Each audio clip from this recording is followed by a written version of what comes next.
Durante esos días, la Comisión de Hacienda de la Asamblea Legislativa discute a puertas cerradas junto con referentes empresariales del sector el paquete de reformas presentado por el Ejecutivo a la Ley de Zona Franca vigente. Las reformas están orientadas a darle cumplimiento al compromiso del Estado salvadoreño con la Organización Mundial del Comercio, OMC. Sin embargo, en este contexto, hay un actor que no ha sido debidamente consultado y, curiosamente, es el motor de la producción industrial en El Salvador: los y las trabajadoras de estas factorías que disfrutan de jugosas exenciones fiscales. Un grupo de sindicatos y asociaciones han redactado una propuesta de reforma de esa que incluye elementos que es necesario discutir en un debate inclusivo, con el fin de garantizar los derechos laborales mínimos que hoy en día son violados en la mayoría de las fábricas en donde laboran. No lo decimos nosotros, lo dice la relatora de la ONU sobre la violencia contra las mujeres, Rashida Manjoo, quien en 2011 señaló en su informe sobre El Salvador las deplorables condiciones de trabajo y la ausencia de derechos sindicales en maquilas ubicadas en las zonas francas industriales.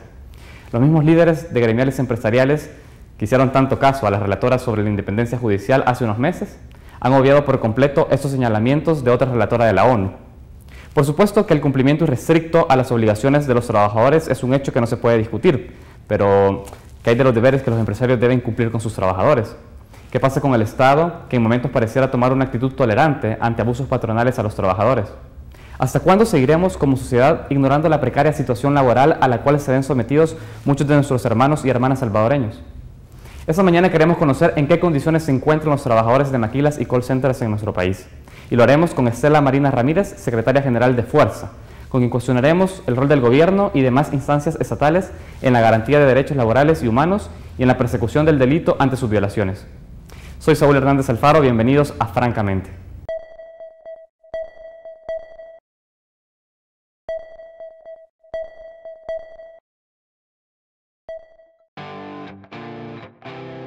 Estela Marina Ramírez es la secretaria general de Fuerza, la Federación de Unidad Sindical de Trabajadoras y Trabajadores de El Salvador, entidad que hoy por hoy aglutina a algunos de los sindicatos más importantes del país.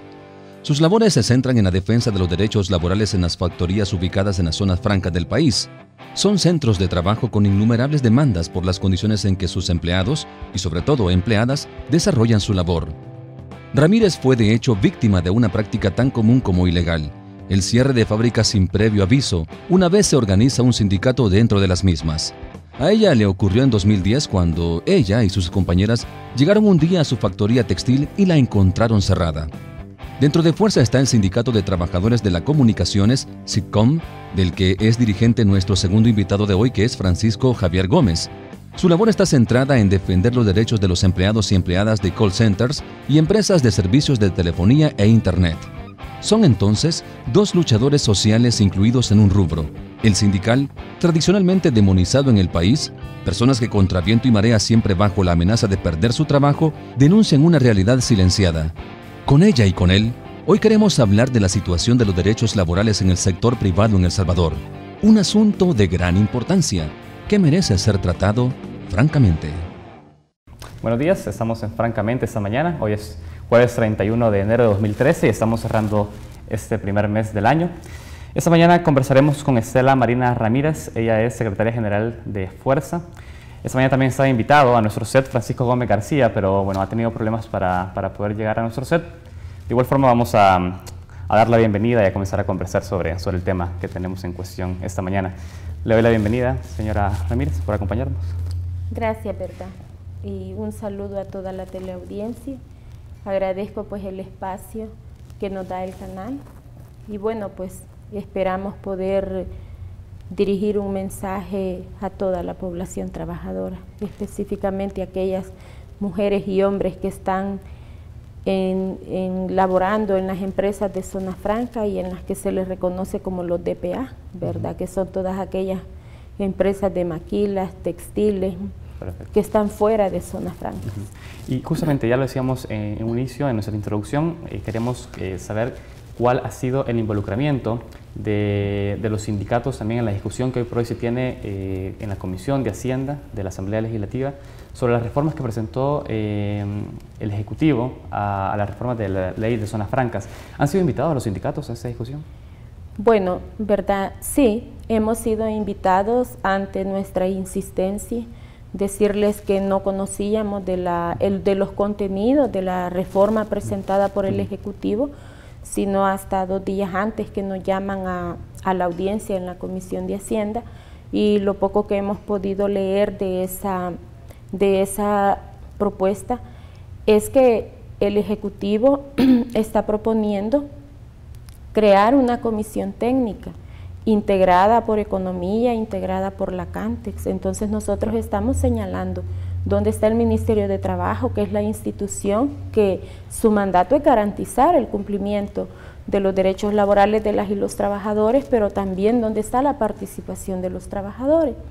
Y entonces en la recién pasada audiencia que nos dieron en la Comisión de Hacienda, nosotros manifestábamos que se tome en cuenta a los trabajadores y también al Ministerio de Trabajo. Es decir, hoy por hoy no hay ninguna institución de gobierno que esté velando el interés también de los trabajadores dentro de esta discusión. Pues en teoría existe, que es el Ministerio de Trabajo, ¿verdad? ¿Está dentro de la Comisión Técnica entonces el Ministerio de Trabajo? No, en la Comisión Técnica no. Nosotros estamos pidiendo que sea incorporado, que sea tomado en cuenta, ¿verdad? De forma general, sí, la entidad de garantizar esos derechos es el Ministerio de Trabajo, pero no en esa comisión técnica, no está propuesta, solo está el Ministerio de Economía. Es curioso que el Ejecutivo haya también negociado, digamos, o más bien conformado esas reformas a la ley de zonas francas con la CAMTES, precisamente. ¿Qué han señalado los sindicatos, digamos, qué elementos han señalado de esas reformas que están de alguna manera también vulnerando los derechos de los trabajadores hoy por hoy? Específicamente, partiendo de cómo está la ley en este momento, ¿verdad?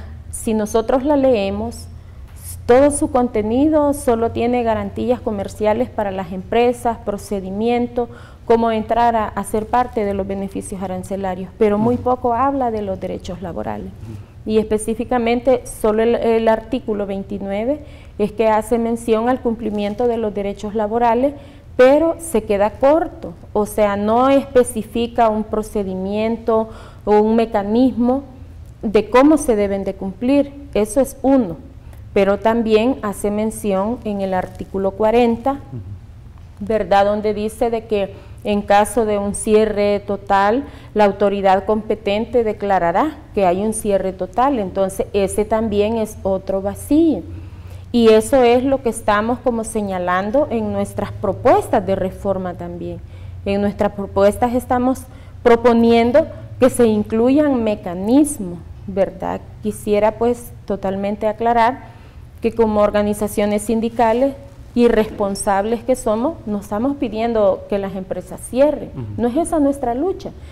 Nuestra lucha es porque sean tomadas en cuenta nuestras propuestas, ¿verdad? Y porque se cumpla la legislación laboral en materia específicamente de libertad sindical, ya que son derechos consagrados no solo por nuestra legislación, sino también la libertad sindical es un derecho universal, pero que nuestro país ha ratificado convenios en materia de libertad sindical. Y quiero que nos centremos justamente en esos puntos. En el artículo 29, ¿usted conoce si en algún momento dentro de la discusión de las reformas a la ley de zonas francas se discutió ese artículo, alguno de los contenidos de ese artículo? Pues como le decía, recientemente hemos obtenido el paquete de la reforma del gobierno y ha sido algo breve, una leída muy breve, pero no encontramos eso, ¿verdad? En cambio, nuestra propuesta sí estamos pidiendo que se tome en cuenta el mecanismo que proponemos.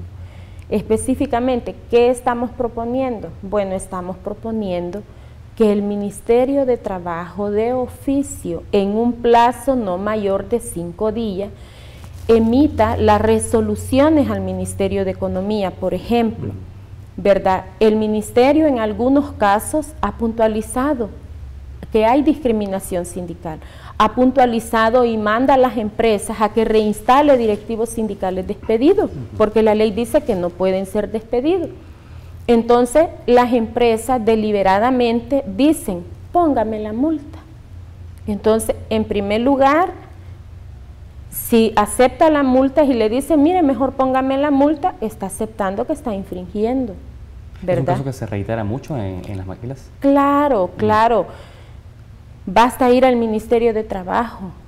De los casos que nosotros conocemos, Está el caso de Atento, el call center Atento, y esto es bueno que la población lo conozca. ¿Quiénes son los clientes del call center? Bueno, uno de ellos es el Estado, es el 911. Cuando nosotros llamamos al 911 no nos está contestando un policía, nos está contestando un obrero del call center. Entonces este call center, ¿verdad?, está acogido a la Ley de Servicios Internacionales, que es una ley similar a la Ley de Zona Franca. O sea que aquí no solo las maquilas gozan de beneficios arancelarios, sino también un montón de empresas. Entonces nuestra crítica va dirigida, ¿por qué? Porque mientras estas empresas gozan de estos beneficios, ¿verdad?, la población común no. Para nosotros hay reglas claras. Por ejemplo, si usted gasta más de 100 kilowatts de energía en el mes, usted pierde el subsidio, simple y sencillamente. Entonces, si esas reglas están claras y se aplican para la población, entonces también para las empresas. Si estamos diciendo que si cuando el ministerio le dice, mire, reinstale, y le pone la multa, mire, esta empresa debe de existir ese mecanismo que el ministerio le notifique al Ministerio de Economía que esta empresa sea sancionada quitándole los beneficios por primera vez 3 meses. ¿Qué otra propuesta además están planteando también los sindicatos sobre ese tema específicamente? Usted ha hablado de un mecanismo que sea... Ese es un mecanismo. ¿Qué otras medidas ese es un mecanismo que actualmente no existe en la ley. Sí. Otro que estamos planteando es que en el artículo 40, ¿verdad?, donde actualmente la ley dice será la autoridad competente, nosotros estamos diciendo que sea un juez en materia de lo laboral quien tenga que dar un dictamen en caso de un cierre parcial o en caso de un cierre total. ¿Por qué? Porque lo hemos visto en muchos casos también. Y si ustedes recuerdan por allá el caso del Lido Industri, que los trabajadores valientemente, ¿verdad?, se toman la empresa, no permiten que saquen la materia prima, no sacan la maquinaria, pero ¿cuánto tiempo se duró esta gente para que el juez mandara a subasta todo lo que había y pudiera la gente recuperar en mínimas cantidades lo que la empresa les adeudaba? ¿Qué era lo que pasaba?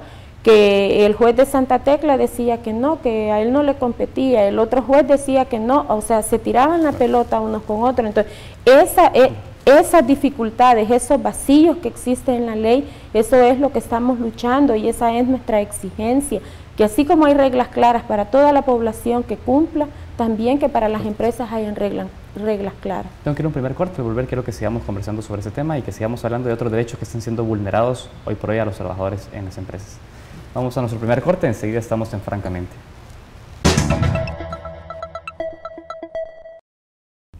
Continuamos en Francamente. Esta mañana conversamos con Estela Marina Ramírez, ella es secretaria general de Fuerza. Hablamos de la situación de los trabajadores en call centers y maquilas también. Y hablábamos antes de ir a la pausa, usted nos comentaba el tema de los cierres que se producen. Sabemos que en el marco en el año 2009 hubo una serie de cierres de fábricas que afectó a gran número de trabajadores. Hoy por hoy se tiene algún número de cuánto ha sido el cierre de empresas durante el último año, la cantidad de trabajadores despedidos en ese sector. ¿Se conoce algún dato? Pues de manera oficial no manejamos esas cifras, ¿verdad? Porque también dependemos de las cifras oficiales, lo que dice el Ministerio de Trabajo, lo que dice el Ministerio de Economía. Pero, ¿verdad?, la modalidad es la misma. Es la misma, empresas que cierran aquí, pero que en la otra esquina abren y abren con otro nombre y siguen explotando a la gente. Cambio de razón social, en muchas ocasiones. En algunos casos, y en otros casos, le digo que ni siquiera se han molestado en cambiar razón social. Por ejemplo, el caso de la Maquila Gama. La Maquila Gama del señor Gadala María Isa, y era subcontratado por Intradesa. Intradesa es una empresa del señor Javier Simán, presidente de la ASI. Esta empresa, en plena negociación colectiva, cerró operaciones. ¿Sin previo aviso al trabajador? Sin previo aviso. Día viernes habían estado los del sindicato negociando la cláusula 14, si mal no recuerdo, y el día lunes se enfrentaron con que el cierre de la empresa era un hecho.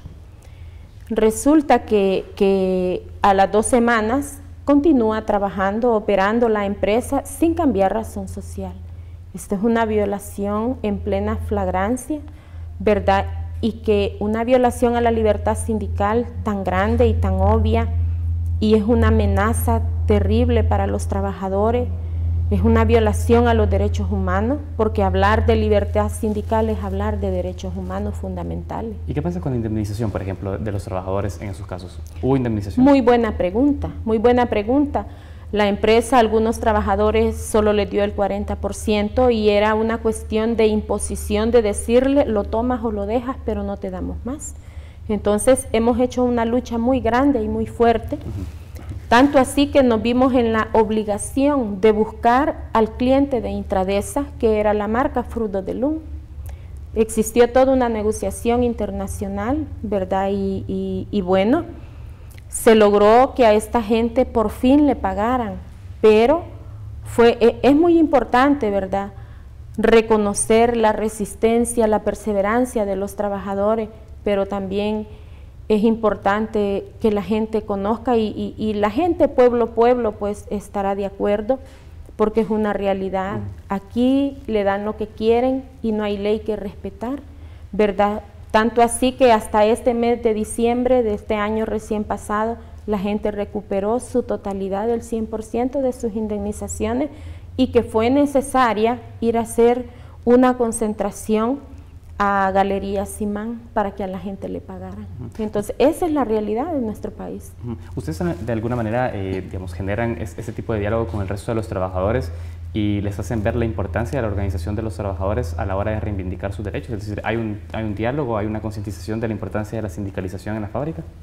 Sí, se hace, lo que pasa que es un trabajo que lamentablemente, ¿verdad?, aunque han pasado muchos años de los acuerdos de paz y que en teoría vivimos en libertad, es algo que es un trabajo que lo hacemos con mucho cuidado, con mucha delicadeza, para garantizarle a los trabajadores por lo menos que lleguen a la formación de su organización. Esto es algo que se hace con mucho esfuerzo y cuando le hablo de esfuerzo significa que tenemos que trasladarlos hasta sus casas, buscarlos a sus casas, buscar lugares estratégicos donde no ponerlos en evidencia sin antes ellos tengan garantía, tengan protección legal. ¿Hay acoso para el líder sindical en las fábricas? Sí, mucho.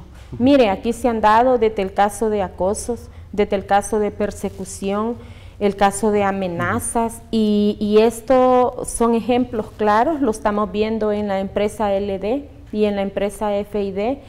Estas empresas operan en la zona franca de San Marcos, ¿verdad?, donde lamentamos que la Fiscalía nunca ha hecho su mejor papel.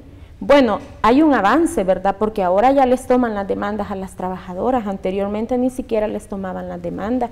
Cuando estas trabajadoras eran amenazadas, la empresa contrata sicarios para que las persigan, las amenazan. En este momento hay una compañera, la secretaria general de la empresa FID, ella ha recibido amenazas de personas. ¿Qué tipo de amenazas?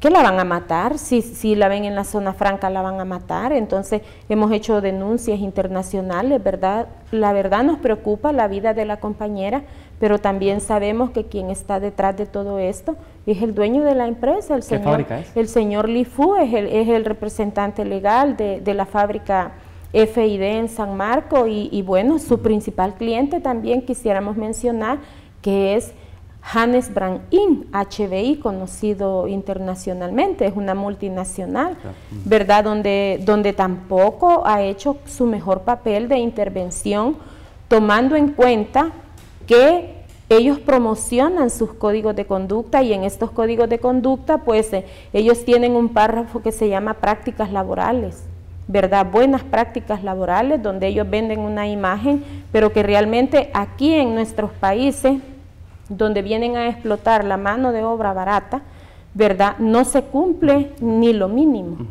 Quiero que sigamos conversando, digamos, también de otros elementos que están contemplados por ley y que son derechos de los trabajadores que han sido ganados ya históricamente, digamos, son derechos inalienables. Antes de pasar también al contexto en el cual hoy por hoy están trabajando, el entorno laboral de los trabajadores en las maquilas, ¿qué pasa con la retención indebida? ¿Qué casos se han tenido de estos? ¿Qué se conoce hoy por hoy en las fábricas de ese tema? Bueno, a partir del año 2005 que se dio una lucha enorme en el caso Hermosa, ¿verdad? Fue un caso muy emblemático y una lucha que tuvo mucha solidaridad, no solamente el movimiento estudiantil en los Estados Unidos. ¿Usted estuvo trabajando en ese lugar? Yo era obrera de la Maquila Hermosa. También la campaña Ropa Limpia en Europa pues hizo su mejor papel, ¿verdad? Se logró que en la Asamblea Legislativa, y hay que decir y reconocer a quien lo hace, ¿verdad? Porque es así, fue el FMLN quien luchó por esta reforma al artículo 245 del Código Penal, donde actualmente, ¿verdad?, esta reforma quita aquellos beneficios que tenían los empresarios de que si no se les ponía la pena máxima no iban a la cárcel, sino medidas sustitutivas. Actualmente con esa reforma quedaron eliminadas las medidas sustitutivas y la pena fue elevada de 4 a 8 años de cárcel. Entonces, a pesar que es un delito, ¿verdad?, las empresas se las han ingeniado y ahora recurren a lo que son los famosos convenios. O sea, una forma disfrazada de seguirle robando al trabajador, porque van y hacen convenios con el Seguro Social.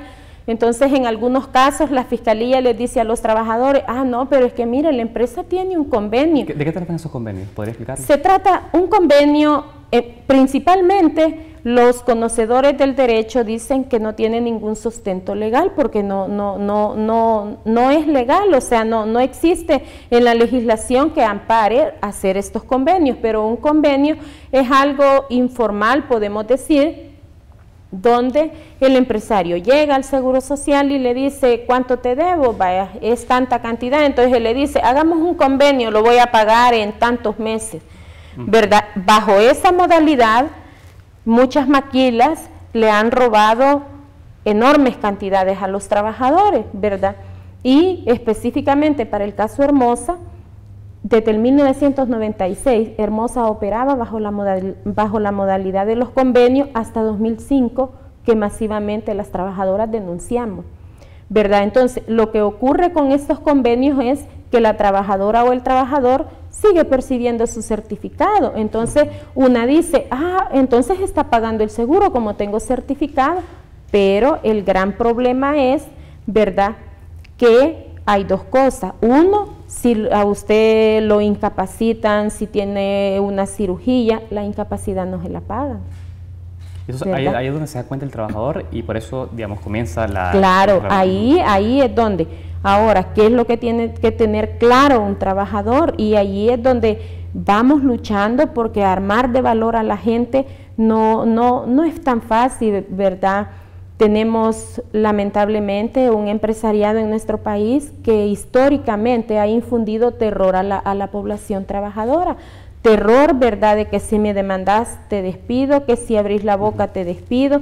O sea, nosotros esa es una gran labor que hacemos de empoderamiento, tanto de las mujeres y de los hombres trabajadores. ¿Por qué? Porque lo primero que hay que tener claro que usted demanda y es una batalla que va a librar de tú a tú, de cara a cara. Tengo que ir a un nuevo corte. Al volver quiero que sigamos hablando de ese tema. Creo que es importante el hecho de saber de que en una retención indebida, además de estar vulnerando los derechos del trabajador, también hay dinero que el Estado deja de percibir. Claro. Por esa evasión de impuestos. Bueno, vamos a un nuevo corte, enseguida estamos en Francamente.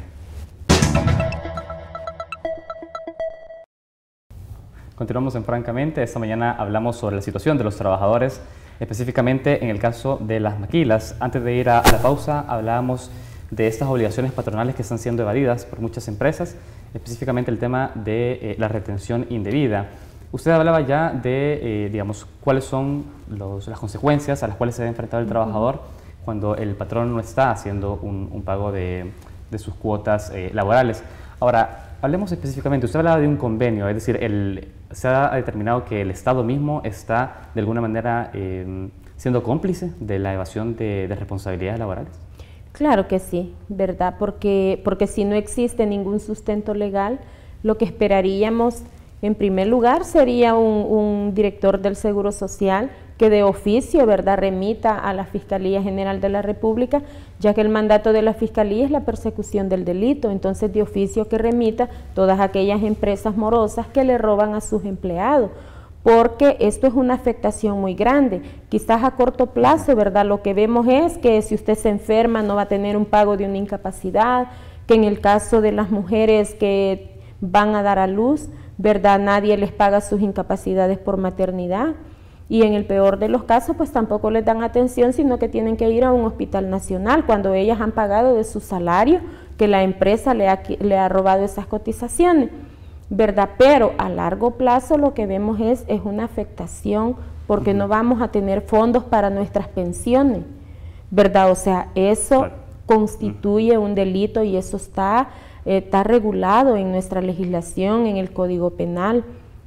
¿Cuántas personas vamos a ver que no vamos a cumplir con esos requisitos? ¿Y cuántas personas están pasando en estos momentos que van y piden un estado de cuenta a la AFP porque ya tienen una edad de jubilación, pero se llevan la sorpresa que sus empresas nunca pagaron, aunque le descontaron de su salario? Entonces, eso es un delito. ¿Qué está pasando en esos casos? ¿Está dando apoyo el sindicato en esos casos específicos que usted ha planteado? El hecho de llegar a la AFP y darse cuenta de que la empresa para la cual estaba trabajando no ha dado la aportación. Tuvimos un caso muy exitoso, podemos llamar, y fue en Muebles Molina, porque decirles de que aunque pertenezca a un sindicato del sector textil, también en el marco de esos principios maravillosos del sindicalismo, como es la solidaridad y el espíritu de servicio, también apoyamos a trabajadores de otros sectores, ¿verdad? Entonces,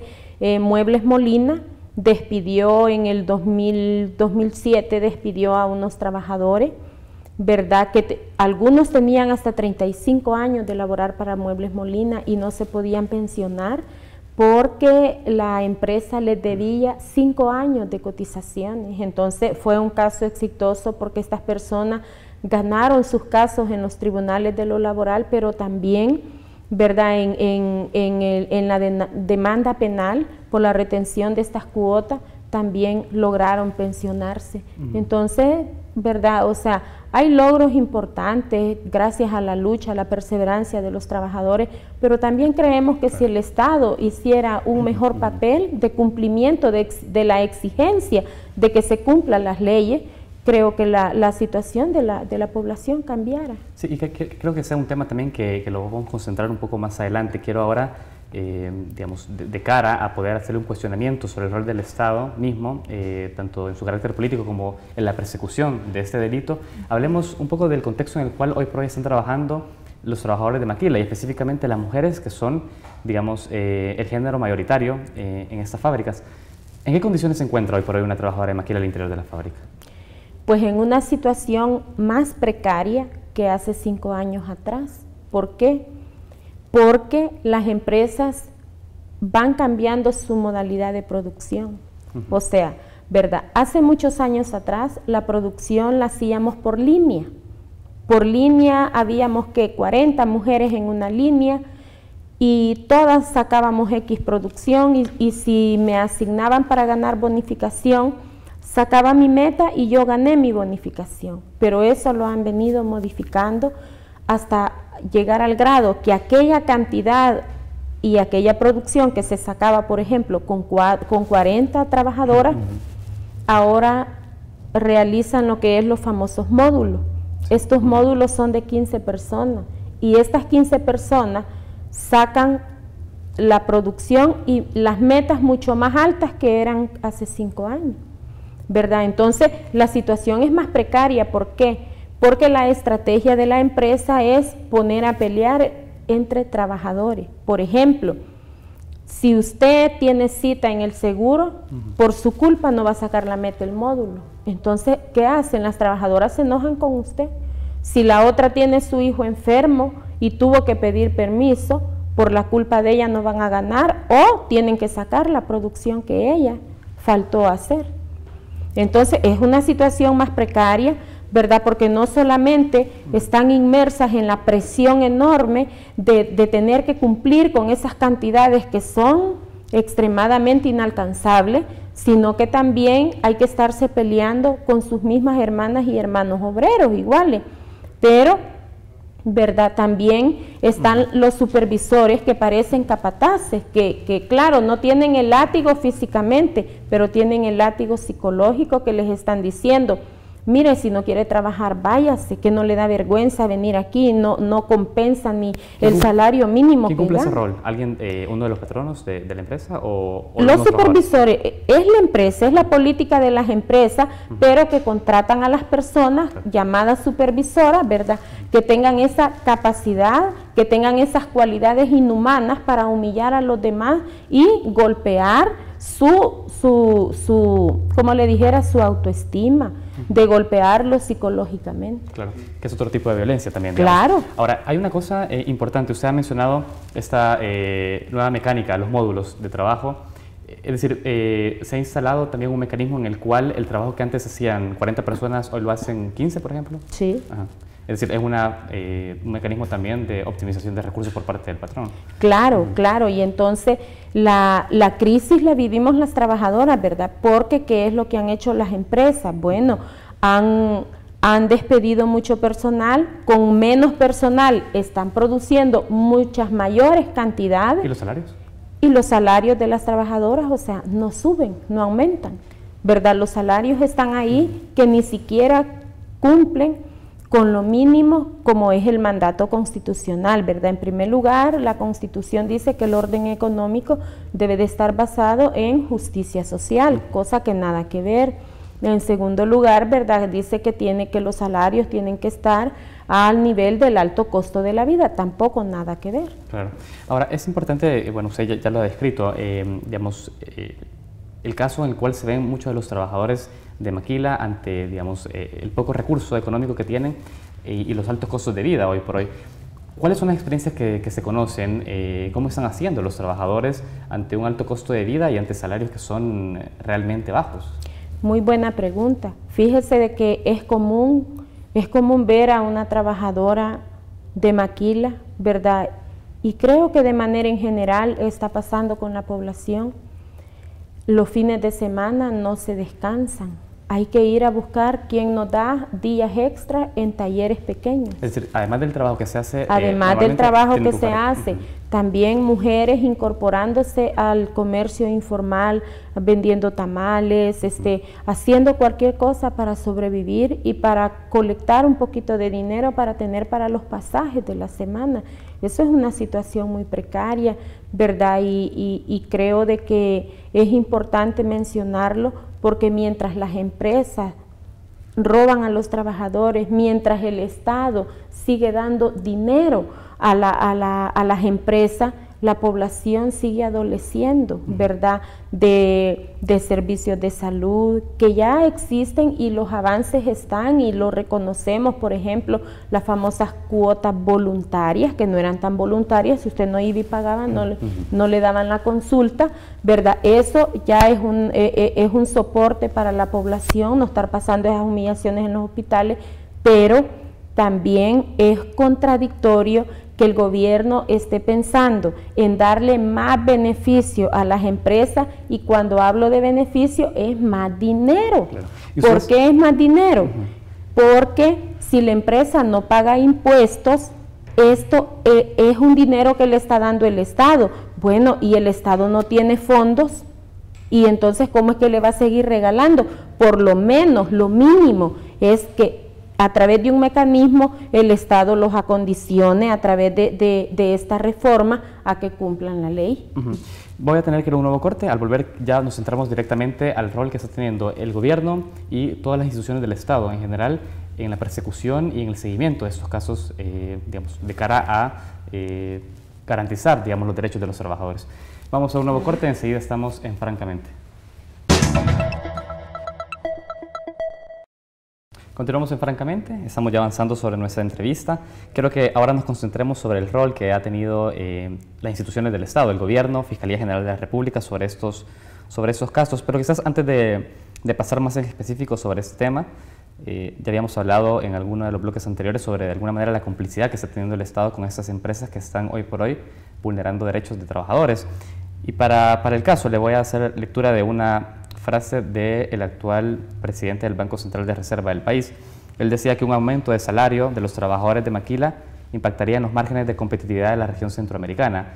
Es decir, finalmente se está priorizando que las empresas sean más competitivas a costas de los bajos salarios de los trabajadores. Digamos, podríamos concluir que de alguna manera se está viendo eso reflejado en las fábricas. Claro.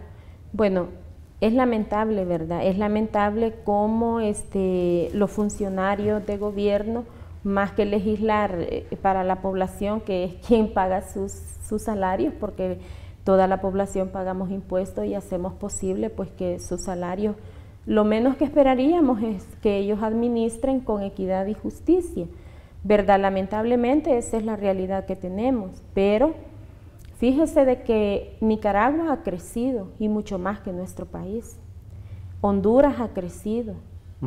Y la pregunta que nos hacemos es, ¿por qué el empresariado de nuestro país va, invierte en Nicaragua y allá sí negocian contrato colectivo con los sindicatos y por qué aquí no?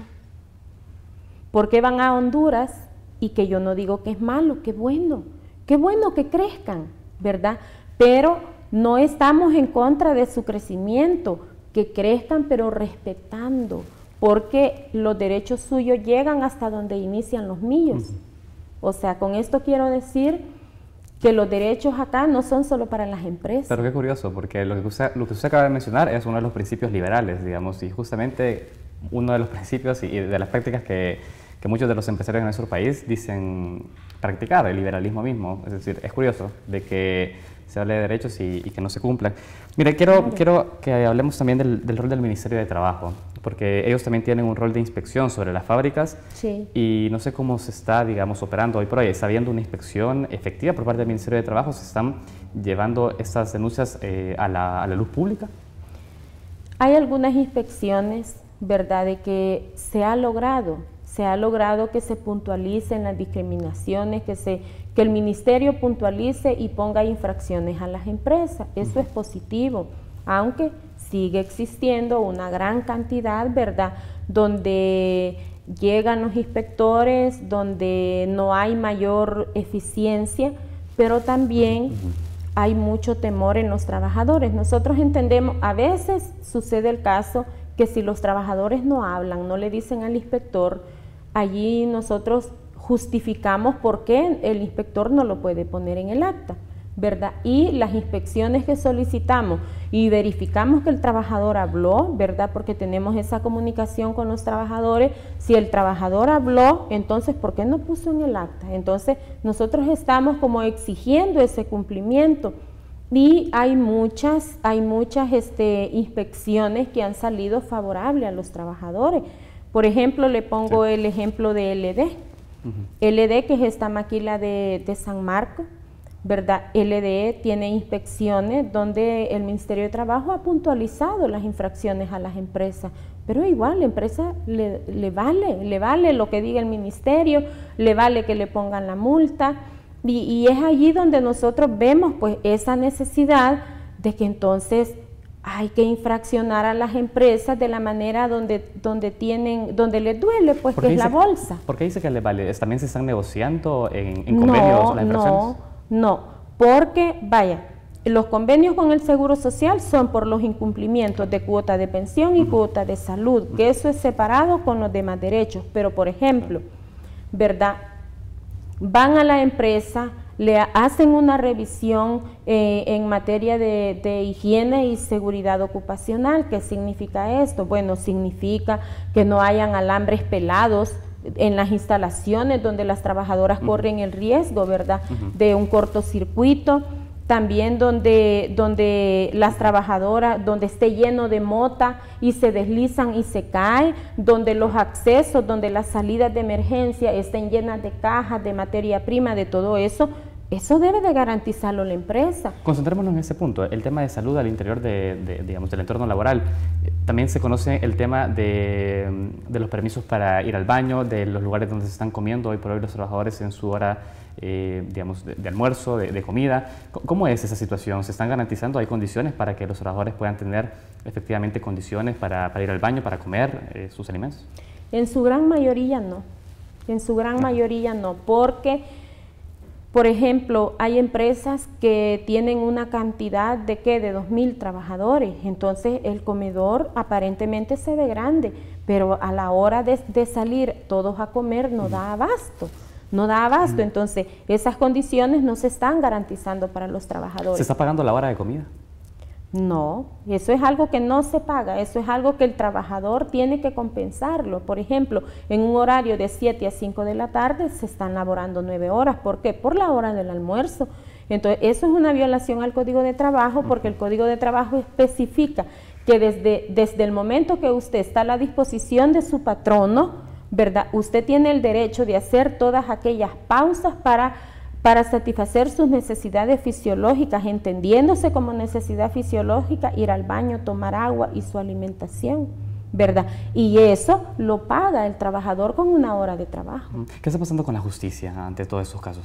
Bueno, es que allí es donde nosotros estamos siendo como críticos, señalando, ¿verdad? ¿Por qué no se cumplen las leyes en nuestro país? ¿Verdad? Y esto es un trabajo, ¿verdad? Tendría que ser un trabajo muy coordinado. Por ejemplo, el Ministerio de Trabajo, de la mano con el Ministerio de Economía, enviándose toda la documentación para que el Ministerio de Economía tenga conocimiento de todas aquellas empresas que se están beneficiando, que el pueblo les estamos pagando, porque no pagar impuestos arancelarios es un subsidio y ese subsidio lo pagamos el pueblo, o sea, este pueblo le está dando financiamiento económico a las empresas. Entonces, ¿qué es lo que sucede? Que recientemente se tuvo una reunión con representantes del Ministerio de Economía y sabe que jamás han recibido, el Ministerio de Trabajo nunca ha enviado un expediente ni de una empresa de todas las violaciones a los derechos laborales. ¿No se ha enviado a dónde? Al Ministerio de Economía. Nunca. O sea, el Ministerio de Economía no maneja nada de todo esto. Entonces, es una situación que nosotros hemos venido señalando, ¿verdad? El día de hoy también vamos a tener otra reunión con representantes del Ministerio de Economía, porque estamos luchando, estamos impulsando, diciéndoles, miren señores, por favor, ¿verdad? Manden, cumplan con eso, manden esos expedientes, que aquí se abra un mecanismo de sanción. Bueno, usted empresa no cumple, vaya, lo siento, le vamos a quitar los beneficios. Es importante conocer esto. Yo creo que a esa altura es hasta gracioso preguntárselo, pero ¿han tenido alguna respuesta sobre, digamos, ya más concreta, un sí o un no, o no, digamos, no sigan presionando sobre la propuesta en la cual ustedes hablaban de un cierre o una eliminación, más bien, de privilegios fiscales en aquellas empresas que estén violentando derechos? ¿Han tenido alguna respuesta concreta por parte de las instancias de Estado? Quizás explicarle algo, ¿verdad? En la ley de zona franca es lo que estamos luchando porque se apruebe, porque se incluya en esas reformas este mecanismo de sanción, pero en lo que respecta a la ley de servicios internacionales, este mecanismo ya existe. Ajá. Entonces, lo que estamos tratando de impulsar es que el Ministerio de Economía y el Ministerio de Trabajo lo cumplan, ¿verdad? Estamos hablando de los call centers. Estamos hablando de call center y bueno, con las reformas que se han dado a la ley de servicios internacional, ahora muchas más empresas también van a gozar de esos beneficios. Entonces, nuestro mayor interés es de que, ya que se les está dando ese beneficio, que las instancias gubernamentales sean más eficientes y realmente apliquen y cumplan lo que ya está. Ya hemos planteado el contexto, hemos planteado el problema. El siguiente paso es que se cumpla la ley y que se haga a través de un mecanismo de justicia efectivo. Usted ha dicho que hoy por hoy la justicia en el país ha sido deficiente. ¿Qué pasa con instancias o tribunales internacionales? ¿Han acudido en algún momento a instancias internacionales para llevar esos casos? Bueno, quizás ahí comentar, ¿verdad?, que como federación también somos parte de una red regional de sindicatos aglutinados del sector textil y también existen otras secretariados internacionales como es la Uniamérica, ¿verdad? Otros sindicatos que están aglutinados en la ITF, que es la Internacional del Transporte, etcétera.